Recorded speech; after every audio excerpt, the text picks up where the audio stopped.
Sveiki draugai, prieš mūsų išties labai galingas vejos robotas iš Sunseeker.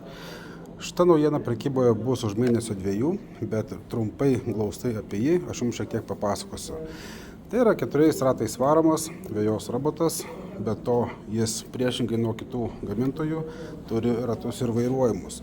Be abejo, tai leidžia gerokai stipriau saugoti jūsų žolę, nes robotas yra sunkus, taip kad nebūtų didelė jėga naudojama vairuojant su priekiniais ratais. Yra dar vairuojami ir galiniai, taip pat ir varomi. Robotas naudoja NRTK technologiją, reiškia, mums nereikia keltis GPS antenų. Robotas turi trimerį. Šitas robotas turės 2 versijas, iki 1,2 hektaro ir 2,4 hektaro. Robotas turi tikrai daug kamerų, apie tai mes plačiai pasikalbėsime šiek tiek vėliau, kitą kartą. Vienas iš įdomių sprendimų tai yra štai čia, termokamera.